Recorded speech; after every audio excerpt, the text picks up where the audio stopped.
Welcome, everyone, to another edition of Unravel Your Mind. We're here to transform relationships to love and life. I'm starting a little bit early because I've had a little glitch with YouTube. It doesn't want me to select 11:11 anymore, but the show usually starts then. So I thought I would give a little bit of an update. Last week I was on the road and traveling from North Dakota down to Arizona, driving my mom for her winter camp, which is always super fun. And so I wasn't on last week. So I'm excited about this week because I've got so many juicy questions and I can't wait to get into them and answer some good stuff. I also have now with daylight savings this really interesting ray of light. I guess it's here to connect me even more to source, or just to remind us that we're always connected to source. I don't know. So I'm going to be kind of trying to avoid this this line. I tried to close my blinds, but just with the extra hour, it just hasn't helped me out here with my little studio. So hopefully we can get beyond that and just use it as a fun reminder. All right, so let's get right into the questions. And please, always, you can ask a question in the chat. You can submit it for next week if you're watching on replay, and I'm happy to get to it either today or next week. So let's jump right in. Question number 1. My wife is affectionate with our children, and I feel a little left out. At minimum, I'd like her to hold my hand at times. I don't want to sound needy or take away from our children, but I'd like some attention. What's the best way to approach? I feel like whatever I might say won't come across in a way she can receive. Yeah, I know sometimes women can be really challenging, can't we? I don't think we mean to be. And I think oftentimes what happens is when we don't feel that love connection with our spouses for whatever reason, we often want to really put that into our children or maybe our animals, our pets. And so it is indicating that there's a bit of a glitch in your connection with your loved one. So, and it can be a little bit of a challenge depending upon how long you felt like this connection is a little off. Oftentimes, we realize it and then we don't really say anything, and then it goes on and on and on. And then years go by and we realize, wow, I'm really disconnected and I'm not getting the extra attention that I need. And so I think it's so important as parents that you really hold the bond of the relationship of both the mother and the father, because that love is what also teaches your children what true unconditional love is, and everything that you're demonstrating is what's showing your children how they will probably most likely behave in relationships as they grow older. So, how to approach this with your wife? I think, first of all, just communicating, just saying, honey, I realize that it's been X amount of time, months, years, whatever. And I realize that we've just been so focused. And I think using we is also helpful. We've been so focused on the children that I realized that I'd really like to have some of our intimacy back. I'd really like to have just a little bit more affection. And I think when you just really say what it is that you're feeling, it allows the other person to have a reaction, right? It's not like blaming them for paying more attention to your children or not, but just communicating how you feel. Like, here's the behavior. I feel like we're not having the hand holding, the arm around each other as much as we are with our children, and I'd really like to have that with you. I think most women are wanting that physical affection and attention. And so if they're not receptive to it, just give them a little bit of time, because it just might be that they've just gotten used to it not happening.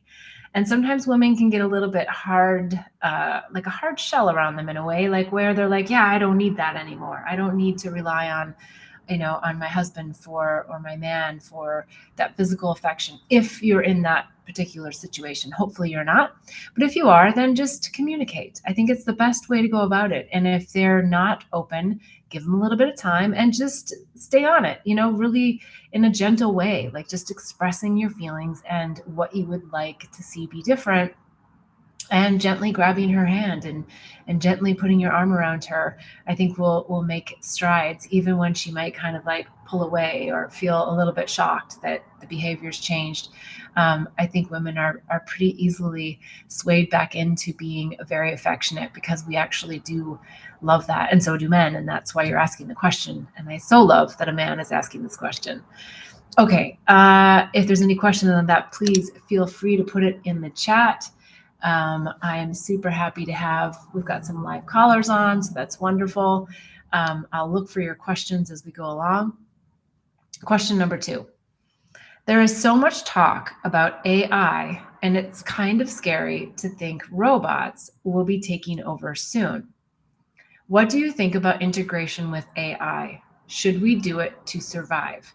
Well, there's a lot here. First of all, I don't know how soon robots are going to be taking over. I do think it's probably sooner than we're thinking, because there's so much happening right now in the AI world, ChatGPT, and that's of course not technically like a robot in our living room, but it is a robot in our computer, if you will, that is really growing at exponential rates.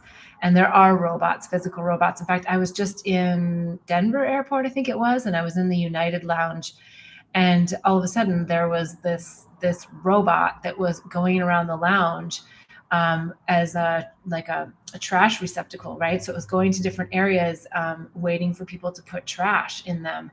And I thought, wow, isn't that interesting? You know, we're already eliminating a job for someone to be helping to maintain the physical presence and, you know, the trash and all that in the lounge. So we really aren't that far off.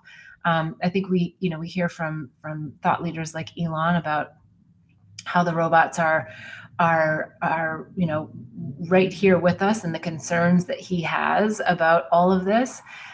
He's also, been working on Neuralink, which is, if you haven't heard about it, it's, I believe it was so long ago now that I've read about it, but they're injecting into your vein here, basically a net that goes over your brain and is, I suppose, supposed to help you with neuroplasticity. I don't know exactly the way that it works, but I would say that it's absolutely not something we need to do. And the reason why I say that is because we have source intelligence, and source intelligence is the North Star. Source intelligence is what's creating everything, creating the illusion of everything, creating the illusions of us as humans, creating the illusion of robots. So if we want to go beyond all of this, we want to go back to that North Star. We want to go back to source intelligence. We talk about in our biology class about junk DNA, right? And there really is no junk DNA. Our bodies have a purpose for everything that's in them. Sometimes we don't know. Modern medicine doesn't always know what certain things are for. They think that there's no use for them. They think that the body doesn't use them. But when we start to look at things from a consciousness perspective, we start to look at life from an energetic energy perspective, and we start looking at light coming into our body. We've talked about this before. When we're eating plants and we're eating light, that we are raising our vibration. Again, I'm not saying that we all have to be vegan or vegetarian, but there is an element to what we eat is creating what our vibration of our body is able to have and to hold. And so the filaments in our body, the DNA in our body, there's so much more that we can be doing with that. And as we raise our vibration and as we connect to source intelligence, we start to embody that wisdom, not just have access to it and like understand certain concepts or quantum physics or, different things that teach us in our mind, but we actually start to embody and feel it within. And that combination of expanding our intelligence and our consciousness through source intelligence is where the sweet spot really is, because there is so much more that our physical bodies and our consciousness together can do for us. So it's our soul sovereignty. It really is. I know it sounds like such a good idea to try to integrate. And yet, one of the examples that I like to give on this is, and it's a basic one, admittedly, but Electric cars, they sound great. They are great in many ways. And having a self-driving electric car, ooh, sounds even better. It can take me to work, drop me off, and then go to work and make money during the day, come pick me up, right? Sounds wonderful. Well, what happens when someone hacks the system and says all electric cars should drive to a point in, Salt Lake City or Cincinnati, Ohio, and all the cars go and pile up, right? So there's a mechanism there of control, and that's where we lose our soul sovereignty. You don't want to lose that. You have a net in your brain and a Neuralink or, whatever is going to be coming on the horizon, and you give up an element of that soul. Well, you give up all of your soul sovereignty because you're giving up an element of control to a computer, to a system, to a program, another program, right? So that's all AI is programs. I completely understand sort of the scariness of this. But I think that what we really need to focus on is raising our own vibration, understanding the capacity that our own bodies, minds, and spirit, soul have, and really leveraging that. And that's why it's so important for us to wake up. And I don't mean just from sleeping at night. I mean into expanded states of consciousness. That is where we're at. That is where humanity is at. We need to get through the trauma, the wounding, the limiting beliefs, the social constructs that are not serving humanity anymore. We need to break through these, which is why it's all about breaking through beliefs to tap into our inner wisdom. So I'm more than happy to hear anyone's comments on that. I'm sure there's lots of people that are going to have some thoughts on that, and I'm happy to hear them and can respond more next week or today if you get it in the notes section. All right, so let's get on to the next question. Do you think psychedelics being FDA approved will also be made available for people who want to expand consciousness? Because not everyone feels they have trauma they need to heal. Yes, I mean, I think psychedelics are an amazing tool. I've spoken about this many times about the importance of building our spiritual toolbox, because psychedelics show us the North Star, but they're not here to enlighten us technically, because that enlightenment comes here in this dimension when we're unraveling our own minds, which is what this show is all about. Getting into those hidden belief systems, blowing them up so that you can expand your consciousness. Now, the question is very specific to the FDA. I think that I get this question a lot, of course, coming from a pharmaceutical background of over 15 years. I definitely have an opinion on this. I think that there is a lot of good that can come from having FDA approval. I think it brings a level of, I don't really like this word, but normalcy to psychedelics, in that a lot of people are still of the mindset that the FDA is an organization that is to be trusted. And, that's a whole nother discussion. So it will bring some acceptance to something that was viewed very negatively for many years, since the 60s and 70s and the war on drugs and everything that happened that shifted the narrative in a real downward way because it wasn't handled correctly. And so that's also a whole nother topic. I think FDA approval will allow for, within labeling, the use of it for trauma, suicidal ideation, PTSD, all of the indications that they're submitting for and the clinical data has been looking at. However, we know with medicine in general that doctors are practicing medicine. So what does that mean? That means that they have the ability to prescribe off-label. So if they see that there is a need for someone, they can prescribe something off-label, which would mean that it would make it more available for a wider audience of people if you're going the FDA approval route as far as a psychedelic.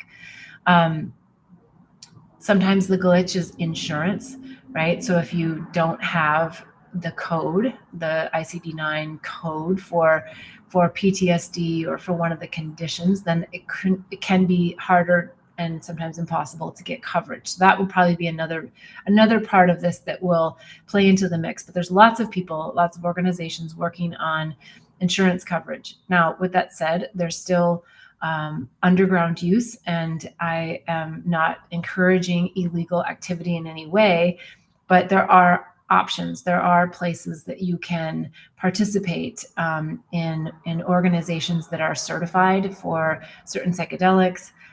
There's some states that have decriminalized certain psychedelics. So there are options. So I think FDA approval will help us shift the narrative considerably. And there's certainly downsides, because being in a set and setting with a server or a shaman who has years of experience and ancestral lineage with these not pharmaceutical, well, I guess it's pharmaceutical, but if it's the FDA approved route, but I meant to say the psychedelics, if they have ancestral lineage working with these particular psychedelics, they have training, and they're providing a set and setting that's not sterile, but that's clean and sacred, and that provides a whole new set of opportunities outside of a clinical room that may not have the same sacredness. But I'm not going to say that it's better or worse. It's not.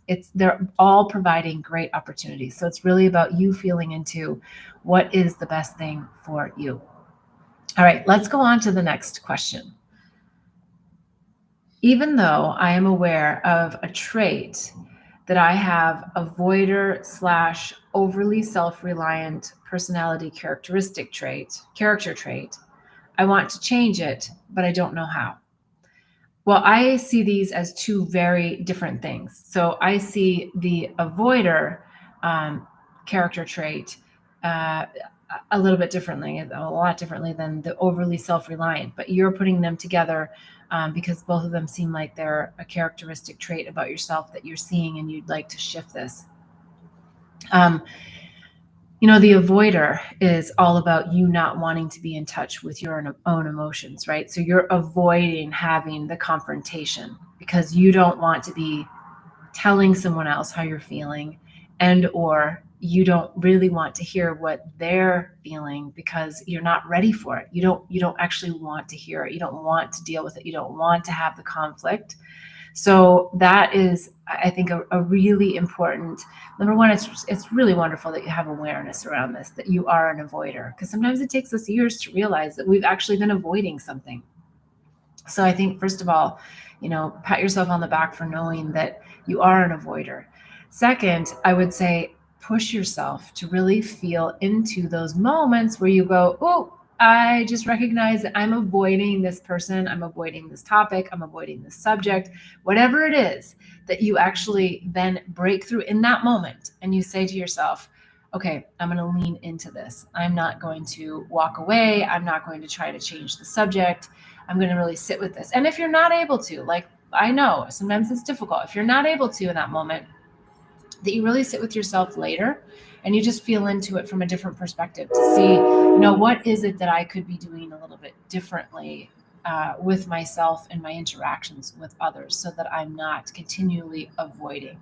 And I would also say, when you do that, tune into the person, because there's some people that are going to be a little bit safer space for you to have those discussions when you're sort of practicing this. So tune into that. Now, the second part, which is overly self-reliant personality.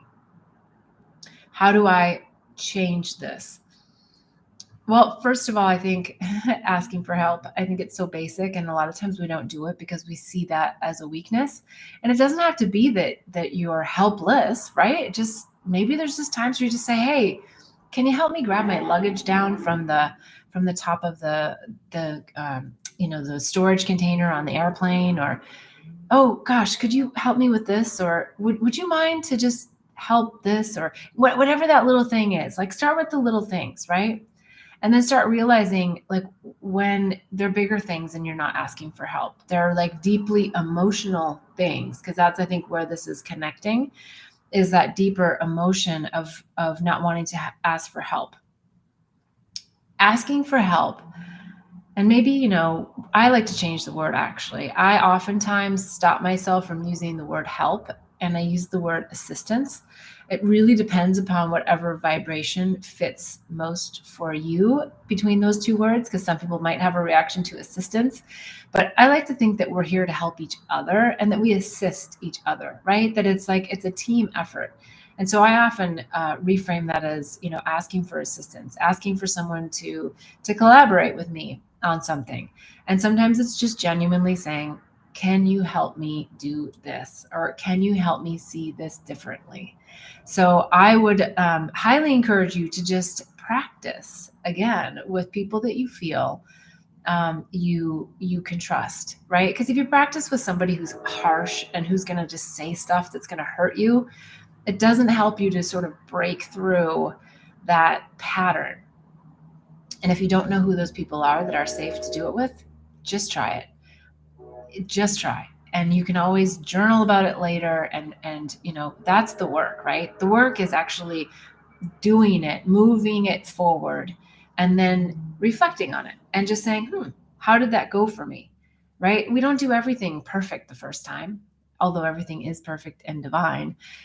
We do things and have reactions so that we can learn and we can grow.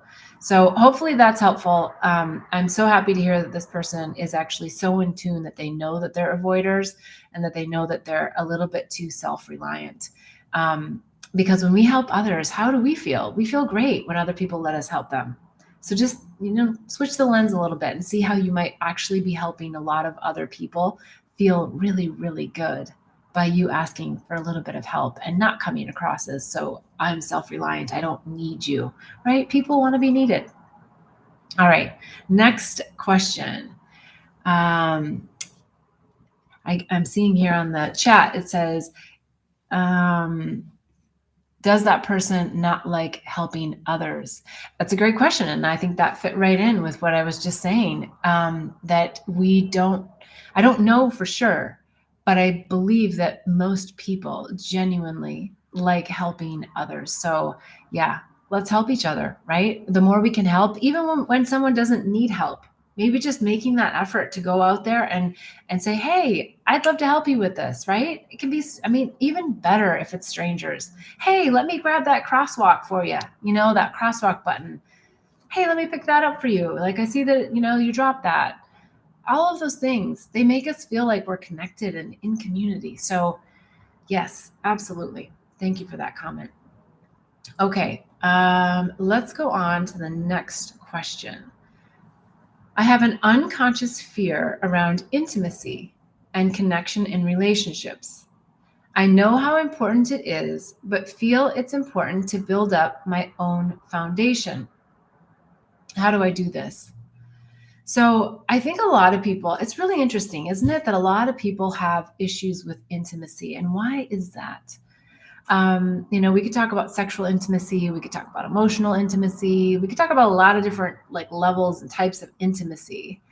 But it's simply because we've been hurt, right? And we're trying to avoid being hurt. And it's such an interesting human trait because all we want is to love and be loved. At the core of things, really, it is what A Course in Miracles says. It's either fear or love. It's based in one of those two things. And fear is just the fear of love, right? Of really experiencing love, being in your own love for yourself and for others, and not wanting someone else to take it away, which is impossible because love is within you. Other people are there just to reflect it to you. All right, let's get back to the question, which is about the unconscious fear around intimacy. Well, first of all, I think you are conscious of it because you're asking the question around it. So that's good. That's a really good sign. And the connection in relationships is simply the fear of feeling the disconnect in relationships. But when we know that we're always connected to people, no matter what the storylines are, we always have some level of connection to them. I think we can start to take off some of the chains and the concerns around being hurt by them, right? Because that is just a perception that, I'm not saying it's not real. I'm not saying that people don't have the ability to hurt us, but it's really how we deal with the narrative around that hurt. Like, how deeply are we going to go into the storylines around what they did? And then she says, but feel it's important. I know how important it is, but I feel it's important to build up my own foundation. How do I do this? And that really is just being in you and your own self-love, like knowing that love is within you. I know it sounds so basic, and in some ways, maybe it sounds difficult, but it is so simple because you are love and you are that's all you want to do is remember back to that source of love that you already are. You don't have to get it from somebody, you don't have to go anywhere.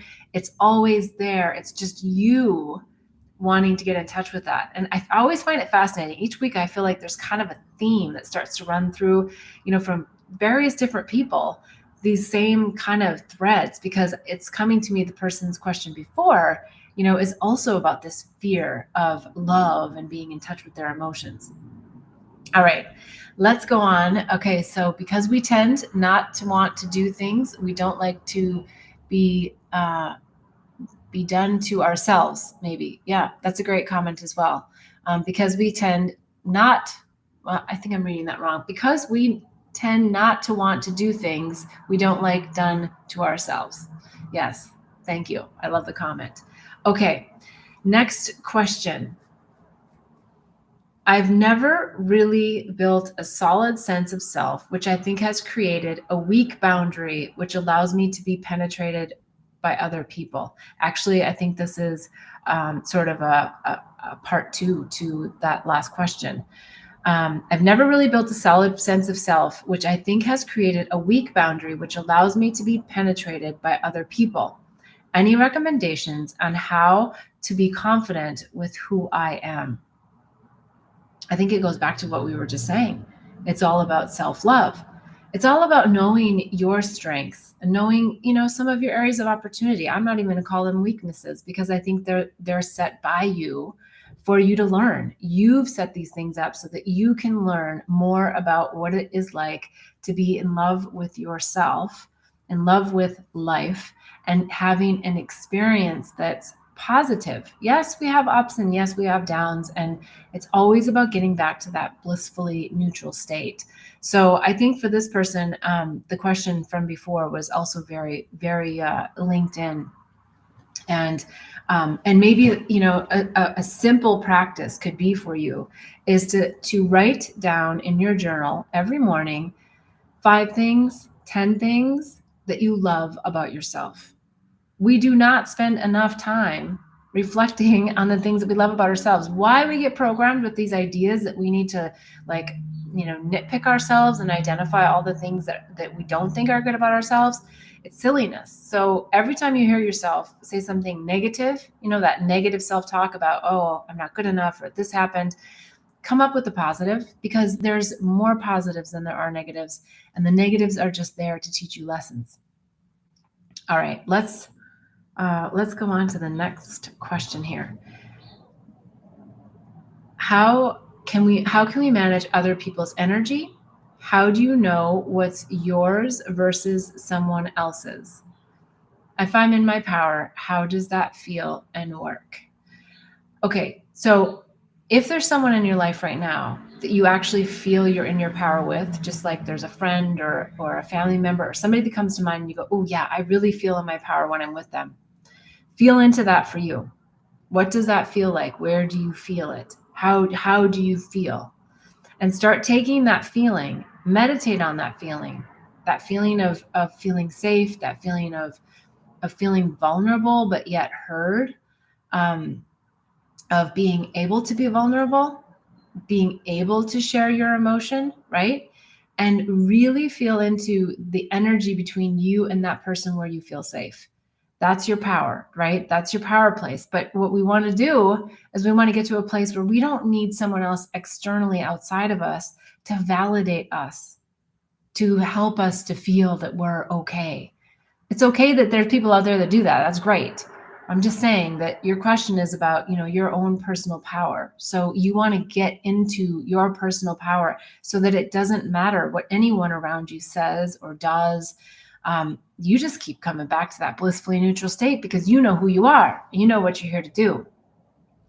Thank them for reflecting, something to you that is an aspect of yourself that perhaps you might want to tap into or tune into and go a little bit deeper for yourself. Why am I asking this person to reflect this to me? What is the lesson in there for me? How do we manage other people's energy was the first part of the question. First of all, we can't manage anyone's energy. I know that might not be exactly what you meant in the question. I think it's because in the next question, how do you know what's yours versus someone else's? You know. You just have to really start building that awareness in the moment, right? Because in the moment, we're just in the moment. We're having the interaction and we're starting to feel something. And maybe it's just like taking a deep breath and just pausing for a moment and just going, where do I feel that? Is that mine? The more we practice it, not that it has to be quick, but sometimes identifying it right away helps us know right away, oh, that's mine, or oh, that's yours. You know how you feel like, oh no, that's not my shit. That's their shit, right? It's really just feeling into that. And again, it's very important that it's not from blame. It's not from like, oh, that's them. It's like, oh no, there's just an acknowledgement. So I don't have to take it on. I don't need to take on their energy. A really simple example of this is, let's say you're in a really good mood and you're happy-go-lucky and you're going about your day and you bump into a friend and they are just miserable, right? And suddenly you feel this change within yourself because you're starting to feel their emotion and your mood starts to change, right? So you don't always have to run away and avoid them. No, you can just say, oh gosh, to yourself, I get it. They're having a rough day. I'm not going to feed into their storylines, right? So the minute you start feeding into it, you start feeling what they're feeling. If you can be compassionate, which means that you're listening, you're hearing them, but you're not taking it inward. You're not making it your story. You're not getting so much into their story that then you're having to feel their pain. It's actually not that difficult. It just takes a little practice. So when you're standing with someone and they're having a bad day, you can acknowledge them for having the bad day. You can coddle them. You can everything you want to do to comfort them, but don't go into their stories. It's so important. Just have the awareness of that's the story that they're in right now. I am not in that.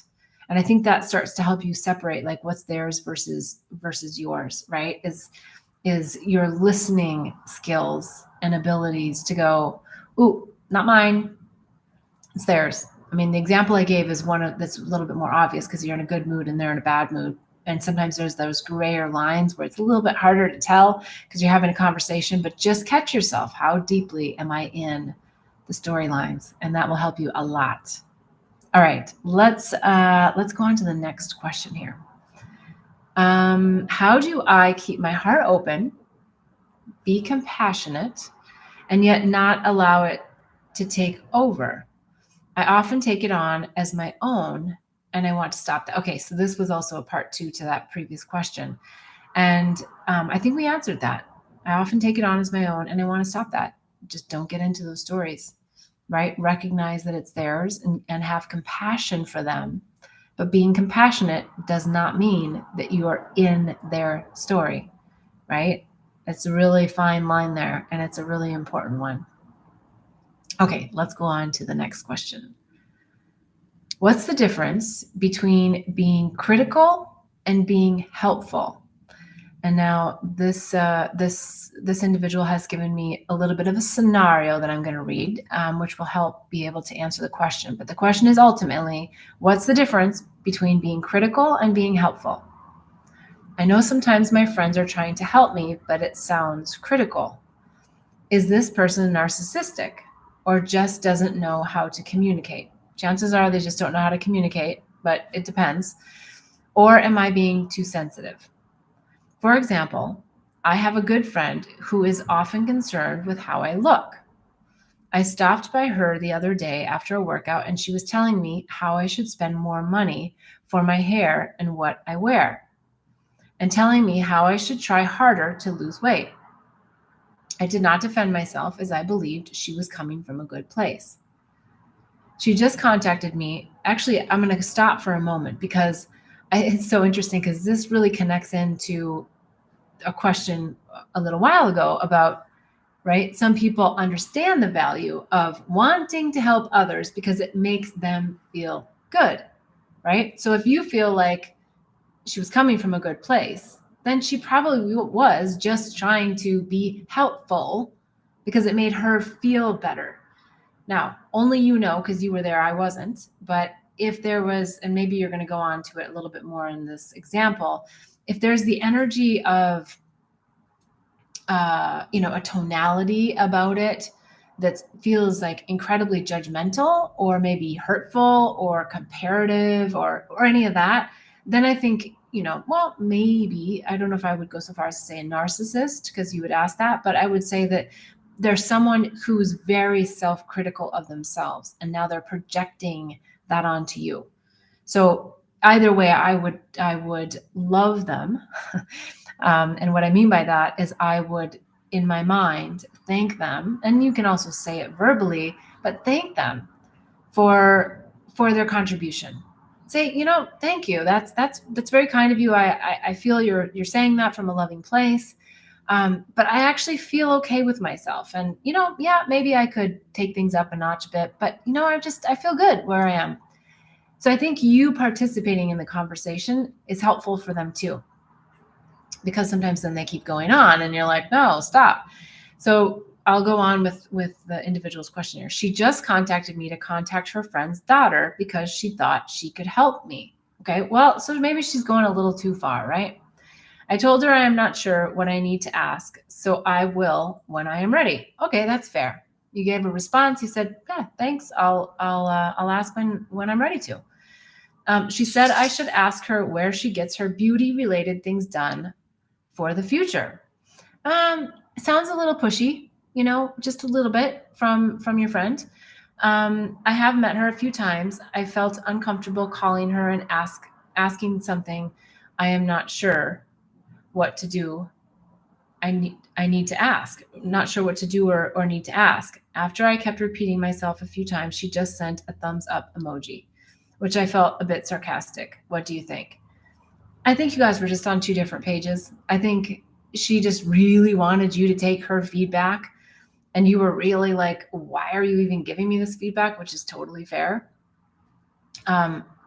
I think it went back and forth, probably just a little bit too much. And then she was kind of like, okay, yeah, whatever, let me just thumbs up it. And, today's generation, especially apparently, looks at that thumbs up as sort of like a, yeah. So I get why you're feeling that. And you're feeling a little bit of the sarcasm, but it might just be that it was just a little bit too much back and forth. Right. And we're all trying to be compassionate about people that are giving us feedback or help or whatever. And sometimes it's just too much. It's just overboard. And again, I would just go back to let's just make it simple. Let's not go too deep into the storylines and just thank them either verbally or within ourselves of thank you for caring about me. Thank you for, sharing your thoughts and feelings about me. And if at some point it's too much to say, thank you, I've got it, and you did do that. So this person is just there to push your boundaries a little bit just to see how far you can go. If you can, I would just let it all go. And if this person approaches you again and says, hey, did you call them? You just say, nope, not yet. I don't feel like I need it. And just sit in that confidence because that's you. You don't need it from what I'm hearing you say. So just be confident about the fact that, I'm just not ready for it. I don't really need it right now. And you don't need to provide any excuses, having any ideations around like feeling bad that, oh, they've asked me this. That's, I'm not saying this person is a bully, but that's bullying energy, right? And just don't allow yourself to be bullied by anyone because it's not, you know who you are, you know what you want, you know where you're at. And if it was a hurtful comment, about weight or about beauty or whatever, then just feel into it. Like, where are you? Are you okay with your weight? Then be fine, then love yourself for exactly who you are. If you have an insecurity about your weight, then do something about it, right? But we don't need to put a lot of weight on other people's thoughts about us. And that's the practice, really. That's the practice, is allowing people to share things with us through knowing that it's through their lens, but not making it ours, right? So isn't that beautiful how all these questions just all kind of string together with some hidden, message, I guess, for us. All right. We're getting close to the end of the hour here. I've got a couple more questions. My son wants to cross-dress, and I'm having a hard time accepting this. Do you think I've done something wrong to encourage this? Absolutely not. I don't know what your situation is. I don't know, what the upbringing is. I believe that there's a lot of souls coming in over the last, 5-10 years, and a lot of souls that have been here for a while that are opening up to expressing themselves in different ways. And masculine, feminine energy and balancing that within yourself is the key for all of us. Some people are going to want to have times in their life where they're a man and they want to swing over and cross dress and be a woman and express themselves and be feminine and maybe come back to being masculine, right? And being a real masculine. But it's going to be because they're trying to be in balance. It's going to be because they want to be expressing themselves. We don't want to stop people from expressing themselves. What I would do, though, is I would sit with your son and listen as much as you can. As if they're willing to talk about it, listen. Ask open-ended questions, that aren't interrogative, that aren't like demeaning, that aren't like judgmental. Think about the questions before you go in. Different things are going to probably come out, but think about how you want to approach it, because if your son feels that you're asking because you genuinely want to understand where they're coming from and how they feel, you're going to get a very different response than if you ask a question that's much more judgmental. Why do you want to cross-dress? That has a judgmental feeling and tone to it. Honey, I see that you're doing some cross-dressing and having some interesting experiences with other types of clothing and other types of self-expression. I would love to know more about what you're feeling and how does that make you feel when you're putting on whatever it is you're observing, high heels or, makeup or whatever. Like how I'm so interested to know as my son, how are you feeling? How does that make you feel? Try those conversations, because then they're going to feel heard. And then there's the time too where you might be able to provide some guidance that is, honey, out of concern, I just don't want you to be hurt. And socially, there's ideations around what men should wear and what women should wear. I'm not saying that you or I or anyone needs to subscribe to them, but a majority of society is. So I just want to have the conversation that as you express yourself in certain ways, there may be some backlash, right? So you can even have that conversation, because that really is, I think at the core of it, probably the concern for most parents is that you just don't want your child to be hurt. You don't want them to be, perceived as weird or odd or out of the norm. And you as a parent also have to come to a place where you really love them for whatever level of expression they want to have, because it could be a passing phase. It could be a long-term life decision. We don't know.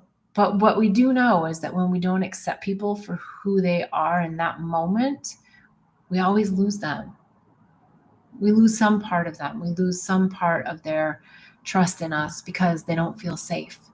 So be safe with your children when you're having these difficult conversations, and allow them to be vulnerable and share their emotions, share their feelings. Because when they do that early, then all the other questions that we had earlier are somewhat irrelevant, because they become so embodied in who they are and their expression of themselves that they don't let the external world be that big bad world of shoving down your emotional states of expression and happiness, right? Or someone's always, not always, but people are going to want to take away your happiness. And it's always up to you to preserve that within yourself and to know who you are, what you're here to do. So I would let them cross dress. I would just speak to them as much as you can, and I would love them as much as you can, and have conversations that might help support them and understanding, some aspects of how they're feeling. And I think that's going to be your best. But I would be very interested to hear if you do have these conversations, what comes back and any sticking points that you might have with your child as you do. So I'm very excited to hear feedback and comments. So please write in the notes for this week or for next week, and I'd be more than happy to have further discussion around this. All right. If you loved any part of the discussion today, I would love for you to give a big thumbs up, subscribe to the channel, hit the bell so that you get notifications when we're back live, 11:11 a.m. on Sundays, Pacific time. We're here to help unravel your mind and transform relationships to love and life. So I look forward to seeing you next week. And I so appreciate all the questions you've submitted. I appreciate you listening. You can always catch it on replay. And please, if you love it, share it with someone else. And I'll see you next week.